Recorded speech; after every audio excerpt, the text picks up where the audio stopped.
우리는 지난 시간부터 레이트 이퀘이션, 그러니까 리액션이 주어져 있을 때 그 리액션 레이트, 반응 속도죠. 그 반응 속도에 대한 이퀘이션을 어떤 식으로 풀 것인가 하는 그 풀이 과정에 대해서 공부를 해봤고, 예고한 대로 이번 시간에는 조금 더 복잡한 형태의 리액션 이퀘이션에 대해서 역시 레이트 이퀘이션을 푸는 과정을 계속 반복을 하겠습니다.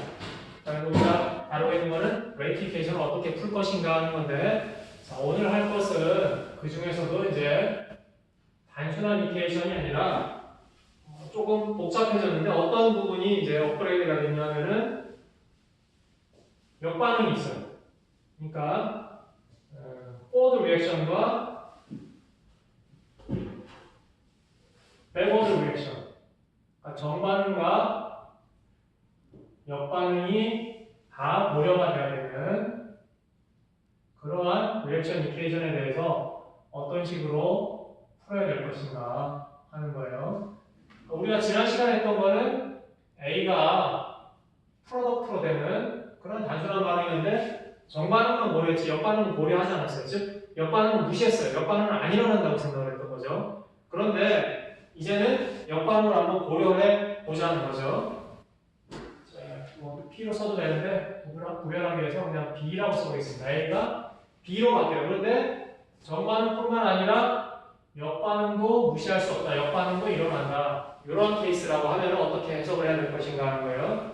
자, 그럼 우리가 정반응만 했을 때는 그냥 레이트 컨스턴트를 K 뭐 이렇게 했었는데 정반응에 대한 레이트 컨스턴트, 그 다음에 역반응에 대해서도 있어야 되니까 이거를 구별하기 위해서 정반응에 대해서는 K1, 역반응에 대해서는 K2라고 이렇게 레이트 컨스턴트를 디파인을 가정을 해놓고 그리고 나서 이 식을 풀어보겠습니다.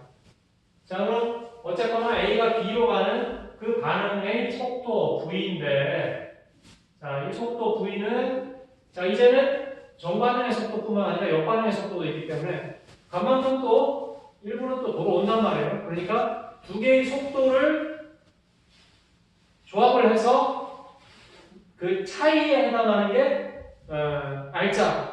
이펙티브한 레이트 이퀘이션, 그러니까 레이트 속도, 리액션 레이트가 되는 거죠. 그러니까 리액션 레이트는 정반응의 속도에서 역반응의 속도를 빼줘야 된다는 거예요.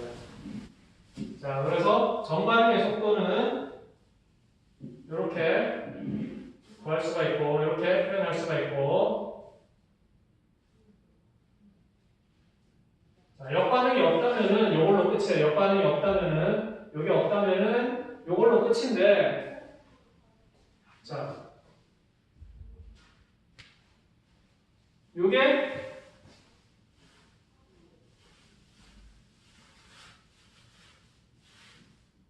요것과 같아지는 거죠.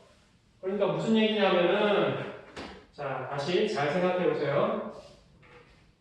여기 없다 그러면은 리액션 속도는 어쨌거나 뭐 정반응만 있든 역반응만 있든 뭐 어떻게 일어나든지 간에 리액션의 속도는 이거예요. 우리가 궁금한 거는 A가 얼마나 없어지는가 혹은 B가 얼마나 단위 시간 동안 생기는가.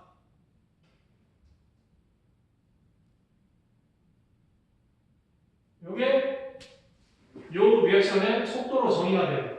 자, 이 부분은 정말 역반응이 있거나 없거나 상관이 없어요. 어쨌거나 간에 A가 단위 시간 동안 1초 동안 A가 얼마나 없어지는지 1초 동안 B가 얼마나 생기는지 토탈로 해가지고 A가 얼마나 없어지냐 B가 얼마나 생기냐 그것을 속도로 기술하니까 이 부분이 있건 없건 이쪽 파트는 변함이 없어요. 전체적으로 봤을 때 A가 얼마나 단위 시간 동안 없어지냐 생성되냐 이거죠. 그러니까 이쪽은 상관이 없어요. 근데 이쪽은 만약에 우리가 직관적으로 가정하는 요 리액션 레이트는 자, 이렇게 되죠. 역반응이 없다면 이렇게 썼어요. 그죠?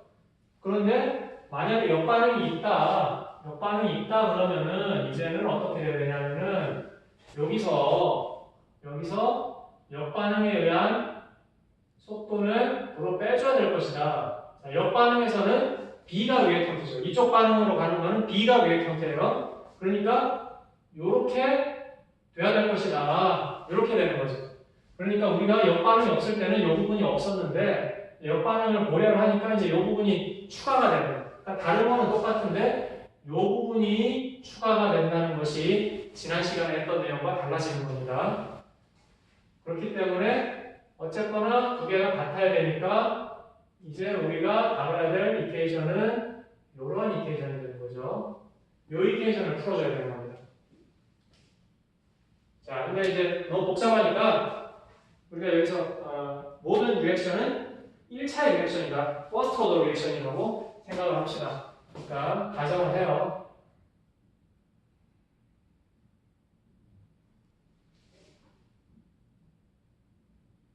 자, 알파벳 1이 아니면 굉장히 복잡해져서 우리가 못 풀거든요. 그러니까 우리가 풀 수 있는 1차 퍼스트 오더 리액션인 경우만 우리가 다뤄보겠다. 그런 얘기입니다. 자, 이렇게 된다면은 그럼 알파 베타는 1이에요. 그러니까 여기를 이제 이렇게 해주면 되겠습니다.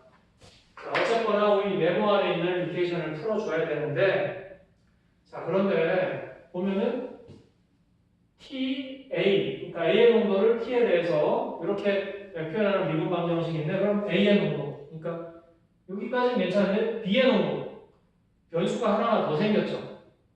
그럼 이 변수 하나는 없애줘야 됩니다. 그러니까 B를 어떻게든 T와 A로 나타낼 수가 있어야 되는 거예요. 이 상태로는 적분이 안 되기 때문에. 자, 그런데 시초에는 B가 없었다고 하면 원래는 A만 있었는데 이제 B가 생성된다. 그러면은 어떻게 되겠어요? 여기서 우리가 쓸 수 있는 바운더리 컨디션은 T가 0일 때 B의 농도는 0이었다. 이렇게 해줄 수가 있겠고, 그 다음에 T가 0일 때 A의 농도는 A0였고, 그럼 A가 없어진 만큼 B가 생성이 되는 거니까 결국 이러한 바운더리 컨디션을 얻을 수가 있겠죠. B의 농도는 원래 A의 농도에서 A의 남은 만큼만 빼주면은 그럼 B의 농도가 되겠죠. 그렇죠? 원래는 A0 100이 있었어요. 그런데 A가 30밖에 안 남았어요. 그럼 B는 70이 생긴 거죠. 자, 이러한 질량 보존의 모식이라고 할 수 있겠네요. 그러니까 질량은 아니죠, 사실. 농도가 1대1 비율이니까 이러한 보존의 법칙이 성립해야 되는데, 자, 그러면은 요거를 여기다가 대입을 해줍니다. 그러면은 요 네모 이퀘이션은 어떤 식으로 다시 쓸 수가 있냐면은 마이너스 dt분의 d a는 자, k1에 a까지는 똑같고 그 다음에 여기 b 대신에 요걸 대입을 해줘요. 그러면은 마이너스 k2에 자, a0 빼기 a 이렇게 이런 이퀘이션으로 이제는 b가 없어졌어요. b 변수를 a로 바꿨으니까 a와 t의 관계를 구할 수가 있게 되는 그런 형태가 되는 거죠. 자, 다시 써주면은 이 형태를 다시 써주면은 똑같은 식인데 보기 좋게 한번 정리를 해보겠습니다. dt분의 da는 자, 마이너스 K1 더하기 K2의 A 더하기 K2의 A 제곱. 자, 요 식이 됩니다.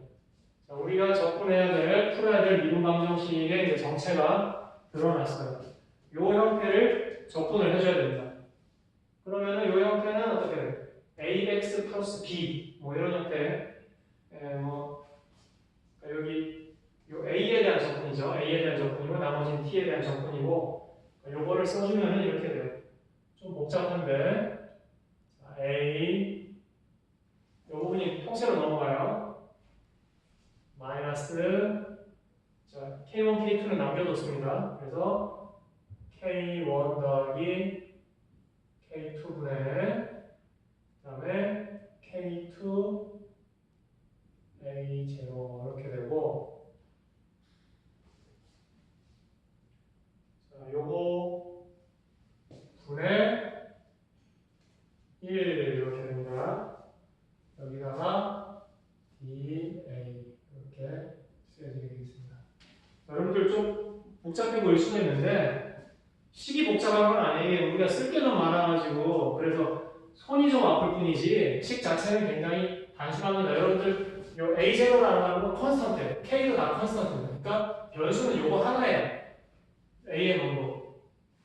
우리가 뭐 X, Y를 익숙하잖아요. 그러면 요게 Y는 요것만 있는 거고, 그 다음에 요쪽은 어떻게 되냐면은 마이너스 K1 더하기 K2의 DT 이렇게 됩니다.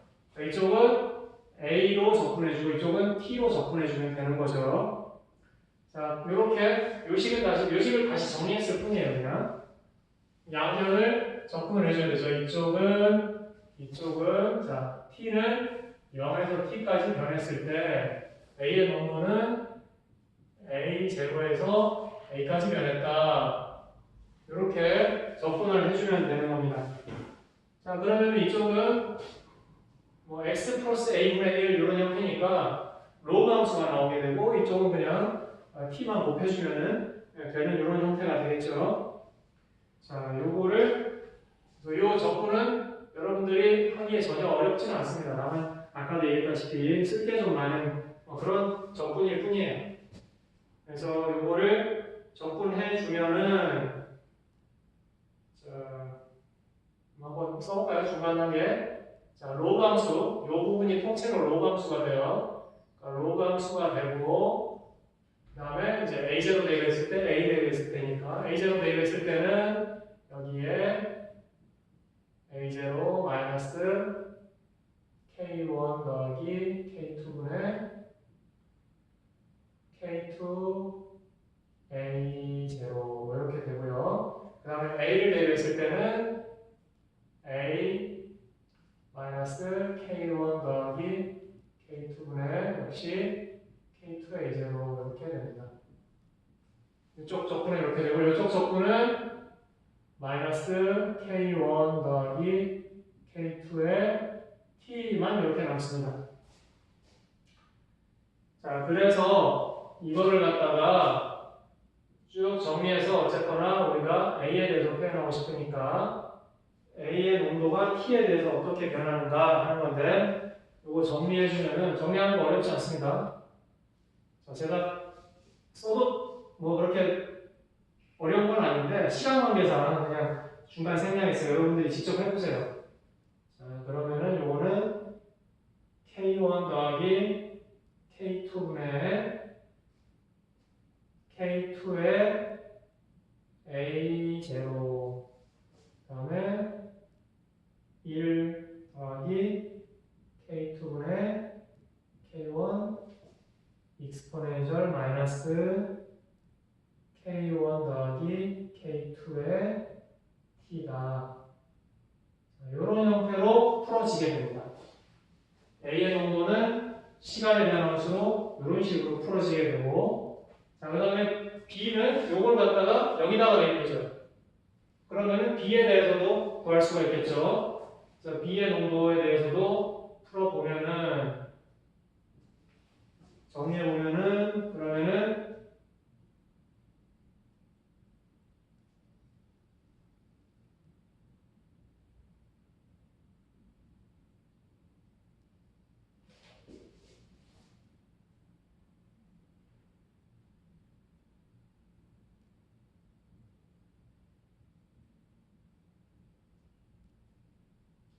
자, 이렇게 풀어집니다.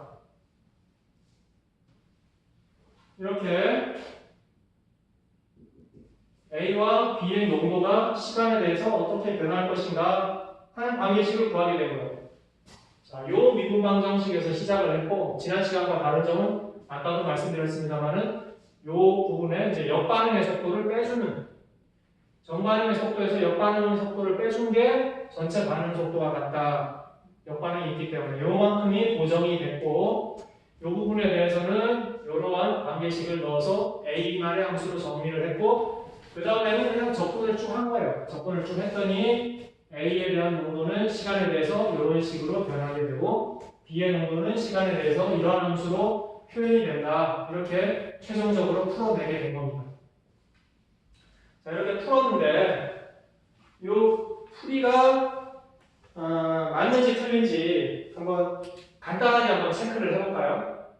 자, 간단하게 체크할 수 있는 방법은 이렇습니다. 바운더리 컨디션을 한번 생각을 해봐요. t가 0일 때 A의 농도는 어떻게 돼요? A의 농도는 A0가 돼야 되고 B의 농도는 0이 돼야 되죠. B는 없었으니까 처음에.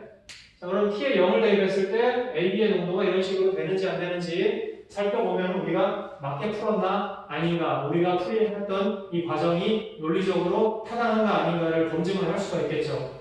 T에 0를 대입해 봅니다. T에 0 대입하면은 이 부분이 다 합쳐서 1이 되죠. 그러니까 K2분의 K1만 나와요. 1이 있으니까 K2분의 K2 더하기 K1. 그러니까 이 부분하고 이 부분이 다 없어지는 거예요. 남는 거는 A0만 남게 됩니다. 그러니까 타당해요. 그 다음에 이쪽 B에 대해서 볼까요? T가 0이면은 이쪽이 1이죠. 그럼 1 빼기 1이니까 0이 돼버리니까 결국 전부 전체가 0이 돼버려요. 그러니까 B의 농도는 0이다. T가 0일 때 A의 농도는 A0, B는 0이어야 되는데 그래야 논리적으로 이 상황하고 맞아 들어가는데 우리가 풀었던 이 결과 시계에다가 그러한 상황이 맞아 들어가는지 아닌지 데이트해서 풀어보니까, 확인해보니까 잘 맞고 있죠. 그러니까 물론 그렇게 돼도 뭐 우연히 맞아가지고 틀릴 가능성도 없진 않겠습니다만은 일단은 모순되는 점이 없다. 타당한 솔루션을 얻었다. 이렇게 생각을 간단하게나마 확인을 해볼 수가 있게 되는 겁니다. 자, 이렇게 역반응이 있는 경우에 대해서 좀 많이 복잡해졌죠. 지난 시간에 했던 역반응이 있고 없고에 따라서 식이 좀 상당히 복잡해졌다. 더군다나 우리는 요 1차, 그러니까 요 first order reaction만 고려를 했음에도 불구하고 상당히 복잡해졌다는 걸 여러분들이 보실 수가 있을 겁니다.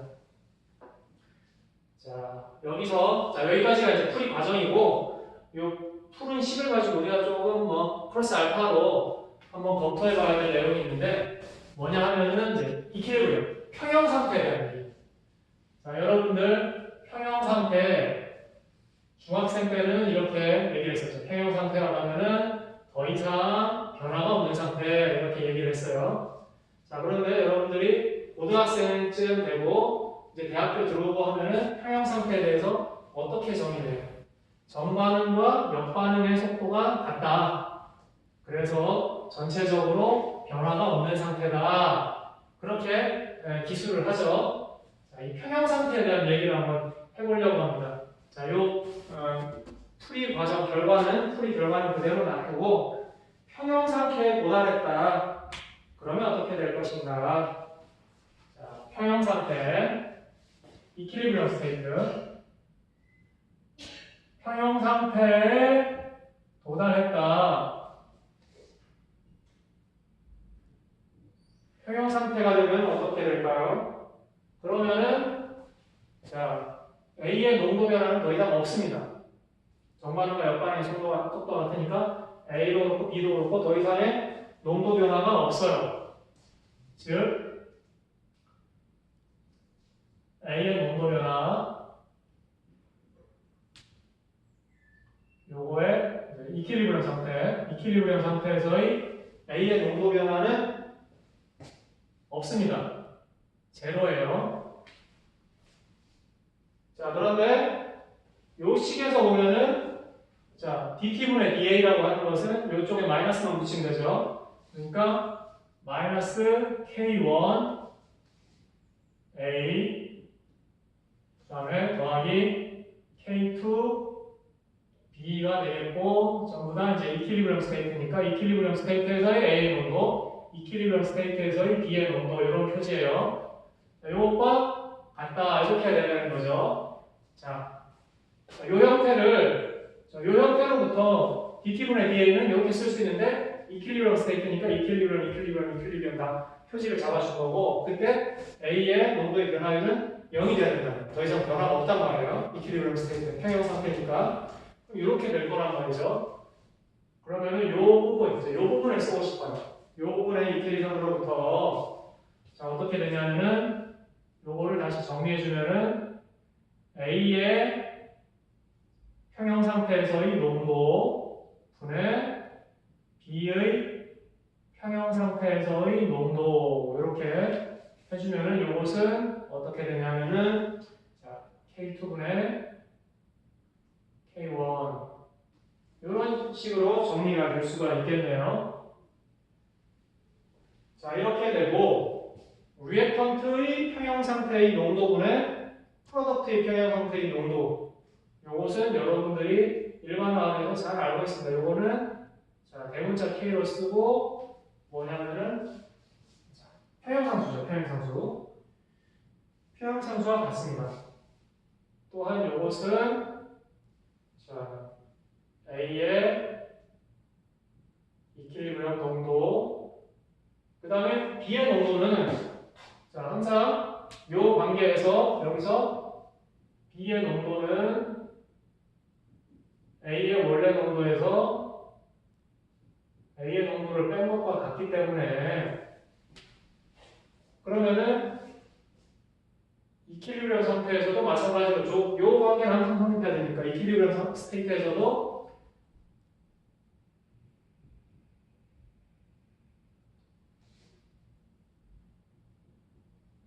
이렇게 성립해 줘야 되겠죠. B 대신에 A0에서 A를 빼준 것을 넣어주면 되는데 평형 상태니까 평형이라는 표시를 달아놨어요.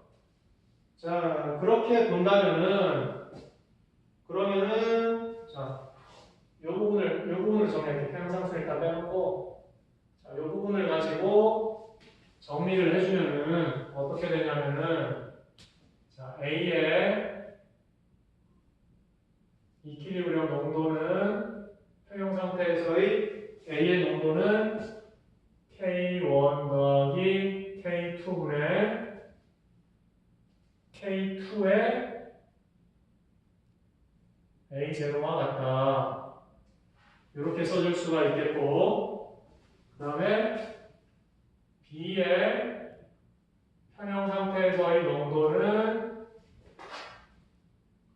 K1 더하기 K2분의 K1의 A0 이렇게 써줄 수가 있습니다. 여기서 마찬가지로 A의 농도를 알면은 B는 여기서 자 B의 이퀄리브리엄에서의 농도는 A의 제로에서 A의 이퀄리브리엄 농도를 빼주면 되는 것이니까 그죠? 여기다가 대입하면은 B 이퀄리브리엄도 쉽게 구할 수가 있어요. 그죠? 자, 이렇게 구해졌습니다. 자, 이렇게 구할 수가 있고, 자, 원래 이제 우리가 일반적인 형태는 요거였고, 그 다음에 요 관계식으로부터 A, EQ와 B, EQ에 대한 표현형도 구해봤어요. 근데 가만 보시면은, 자, 요 부분을 한번 보실까요? 요 부분을 보시면은, 어때요? 요 부분하고 똑같죠? 여기하고 똑같아요. 그 다음에 요 부분 보실까요? 요 부분. 요 부분은 또 참 뭐 이게 운이 좋은 거지 요 부분하고 똑같죠. 그러니까 요 A와 B의 정도를 다시 써줄 수가 있어요. A, EQ와 B, EQ를 써서 그렇게 자, 요 부분에 그냥 A, EQ를 넣을게요.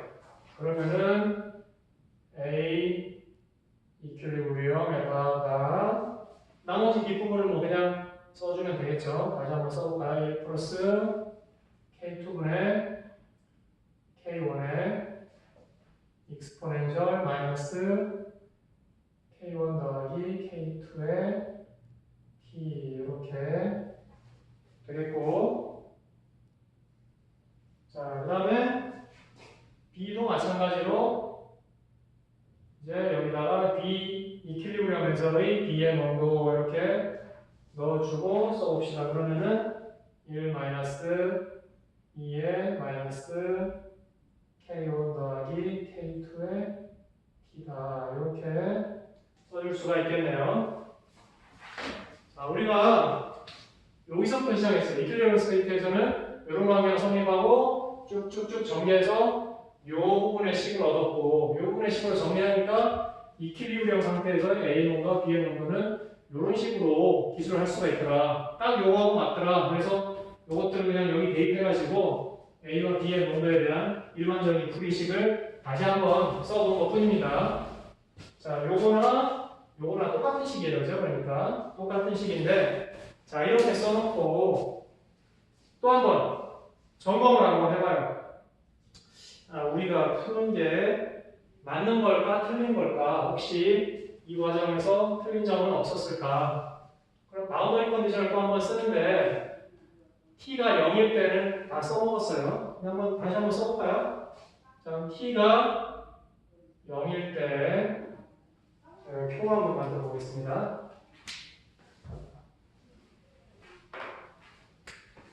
표를 한번 만들어 볼게요. 자, A의 농도와 B의 농도, 그 다음에 T가 0일 때, 그 다음에 0 말고 우리가 넣을 수 있는 건 이제 간단하게 처리할 수 있는 건 T가 무한대일 때를 한번 생각을 해봐요. 그럼 T가 0일 때 A의 농도는 어떻게 돼야 됩니까? 당연히 A의 제로가 되어야 되겠죠. B의 농도는 0이 돼야 됩니다. T가 무한대가 됐어요. 무한히 오랜 시간이 흘렀다. 아주 오랜 시간 동안 이 상태를 유지하면 어떻게 돼요? 무한대 시간 후에는 당연히 평형 상태에 도달해 있겠죠. 그죠? 무한히 긴 시간이 지나면 가장 안정한 상태, 평형 상태에 도달해 있을 거예요. 그러니까 이 A의 농도는 평형 상태의 농도에 도달해 있을 것이고 B의 농도 또한 B의 평형 상태 농도에 도달해 있어야 될 것입니다. 이러한 바운더리 컨디션을 얻을 수 있어요.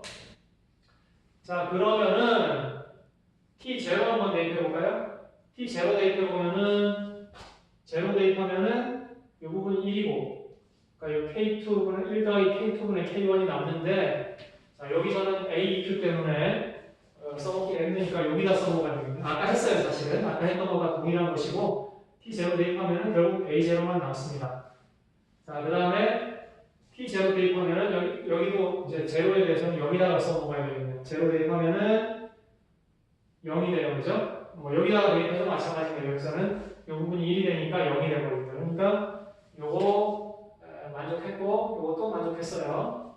자, 무한대에 대해서는 이제 AQ, BQ 이런 거 나오니까 이쪽 식이 아니라 이쪽 식에다가 써먹어야 될 것 같은데 무한대를 해주면은 익스포넨셜 마이너스 무한대생이니까 제로가 되죠. 죄송합니다. 이 부분이 제로가 돼요. 그러면 남는 거는 1만 남죠. 그러니까 AEQ가 돼요. 그래서 A의 농도는 이퀄리브리엄 농도가 된다. 맞습니다. 성립했어요. 그 다음에 T가 무한대가 됐을 때 B의 농도는 마찬가지로 P 무한대 대입하면은 이 부분이 0이 되니까 BEQ만 남게 되죠. 그러니까 이것도 성립했네요. 우리가 푼 결과가 어쨌든 이러한 바운더리 컨디션을 대입해서 점검을 해봤을 때 다 모순되는 부분이 없구나. 이런 걸 확인을 할 수가 있게 됩니다. 그러니까 여러분들이 시험을 보거나 할 때도 다 검사를 해보면 좋겠지만 그럴 시간이 없다 그러면 적어도 이러한 특정한 바운더리 컨디션을 대입해가지고 그것이 물리적으로 타당한가, 수학적 풀이 결과가 물리적인, 직관적인 그러한 예측과 맞아 들어가는가, 모순이 없는가, 혹은 모순되는 점이 있는가를 체크해 보시면은 이 풀이 과정이 타당했는가, 그렇지 않은가, 중간에 실수가 있었는가, 없었는가 하는 부분을 간단하게라도 검토를 해볼 수 있는, 짧은 시간에 검토를 해볼 수 있는 그런 방법이 될 수가 있겠습니다. 자, 이렇게 역반응이 있는 경우를 고려를 해봤고요. 자, 그러면은 이제 다음 시간에는 요거보다 조금 더 업그레이드된 그런 형태를 또 도입을 해서 이것의 풀이 과정을 또 훈련을 해보도록 하겠습니다.